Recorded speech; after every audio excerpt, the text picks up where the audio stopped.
In this video, I'm going to take a look at some more epic details in Battlefield 5. I previously made a couple of videos on Battlefield 5 details, but since then I've come across some pretty epic ones that you guys may not have seen. I've also included a few from the previous video's comments that you left. Feel free to leave some more that I may have missed in the comments of this video for the next episode. Pulling high G's in planes will cause the wings to flex and make a bouncing metal sound. You can also see this happening in third person.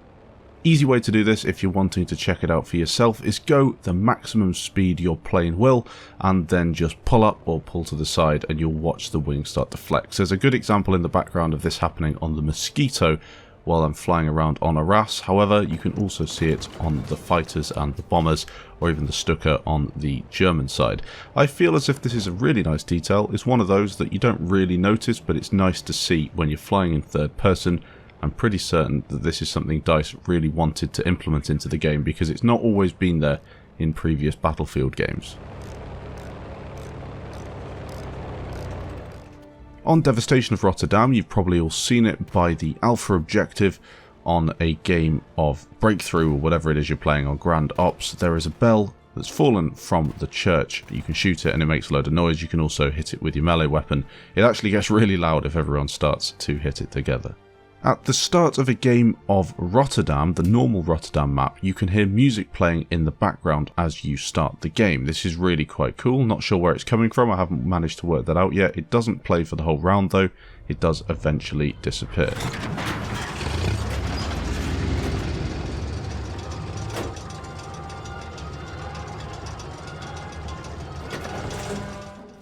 When you're playing on aerodrome inside the large hangar, you can hear an echo on your weapons. Pretty decent stuff. It's nice that the environment changes the way your weapons and footsteps and soldiers sound. A nice little feature. I kind of expected stuff like this to be in the game, but even so, it's awesome to see it there.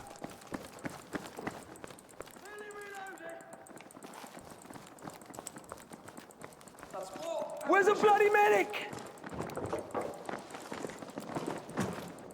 Need ammunition!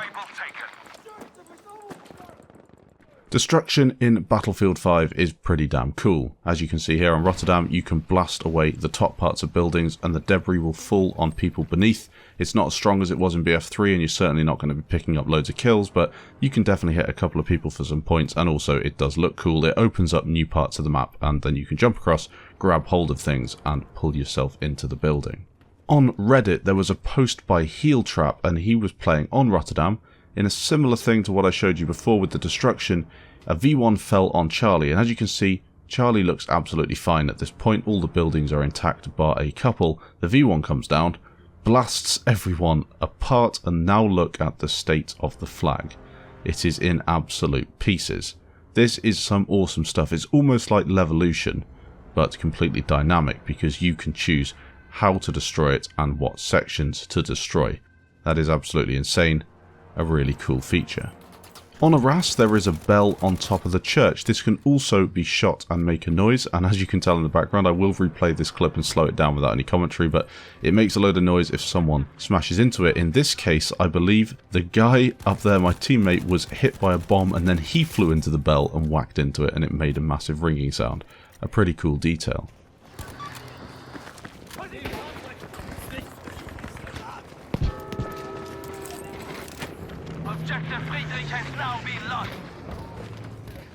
On Devastation of Rotterdam, around halfway through a game, you will notice that the sirens start to go off, indicating some sort of airdrop or bombing attack. I'm not exactly sure. As I say, my history isn't perfect. Someone in the comments will have to let me know exactly what this indicates, but you can see flares starting to drop onto the ground, creating this nice pinky purple sort of hue, and then you have the planes flying over the top as well. With the sound, obviously the visuals are there. If you can sit back and just watch it, it does look pretty cool and authentic.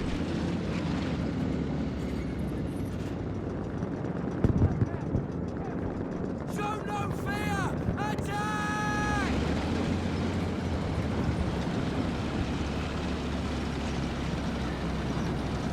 Good show. Objective Charlie is ours.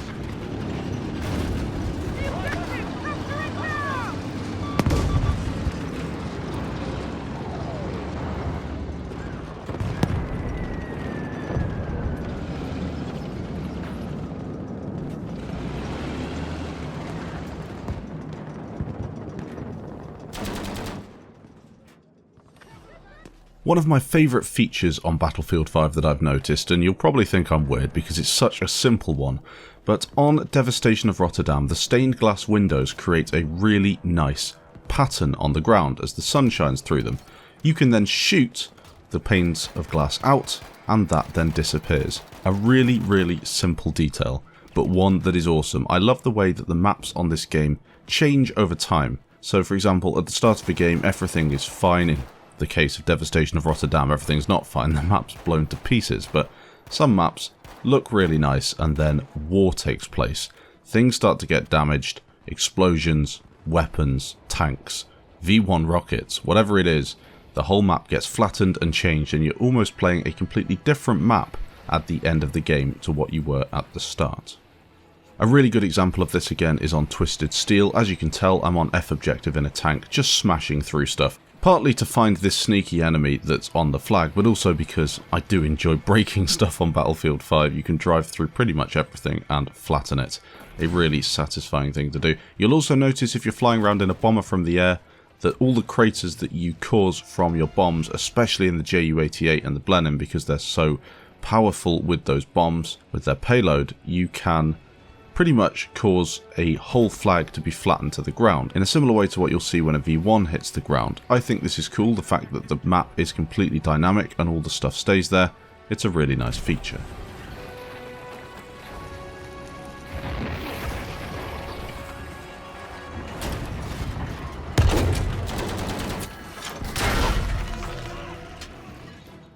If you're playing on Fuel 652 and you jump on an AA gun, you can also do this with a Panzerfaust or with just a normal weapon, but you'll notice that shooting into the snow is really, really awesome. The fact that the snow completely lifts up from the ground and flies around almost as if it would in real life is a really cool feature. I just think that it's quite like a powdery snow and it moves with the wind afterwards, and all of these features, you know, they're little things, but I think it just adds to the whole feeling in the game. You also get it shooting the rocks as well. As you can see in the background, just a little example, using some dynamite as well, and whatever I could get my hands on it. It's a nice little feature, I think. Another little feature, not something massive, but as you can see looking through the glass windows on Narvik, you get a slightly different view through your sight. It's either for two reasons: one, they're thin panes of glass covered in ice because of how cold it is, or two, we're looking at a fairly old building, obviously, and maybe the glass wasn't completely up to modern standards back then, so not as easy to look through. I have a feeling, though, it's because of the cold weather. A nice little feature again. If you start shooting the parked cars on maps such as Rotterdam, and you shoot the radiator on the front of the car, you can see the water start to spray out of the front of it. That's pretty cool, and it's another nice little feature. You can also run over the cars, of course, and squish them as they explode. Usually you'd need a tank for this, or some sort of explosive. On Fuel 652, you can make a snowman on Echo objective. A nice little feature. We saw it in the beta on Narvik, but now you can definitely do it on Fuel as well. A little detail that was in Battlefield 1, I think it's really cool that it's in BF5, but when you're on the winter maps you can see your soldier breathing. It was in BF1, as I said, it's not a massive detail, but for some people that are new to Battlefield 5, maybe this is something cool you can look out for.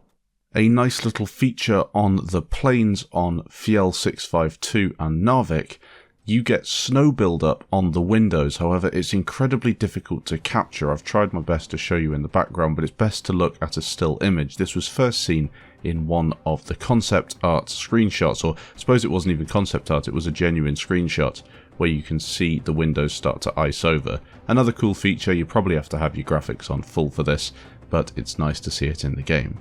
I'd also like to update, on the last video I said that the V1s and the JB2s run out of fuel and that's how they reach their target. That's how I thought they worked, but apparently it's more a targeting system, and when they turn into that sharp dive, the G-forces cut off the fuel to the engine, so that's why they'd almost seem to run out of fuel before they hit the ground. Still, it's a pretty cool feature that it's been implemented, whatever way it works. I'm just really happy that DICE managed to get it right. So that's it for this video. They're all the details that I've come across since the last details video I made. If you've got anything extra you want to add, leave it in the comments. I will look through them. I did look through the last video before making this one. Thanks for watching. If you did enjoy, leave a like, and I'll catch you in the next episode.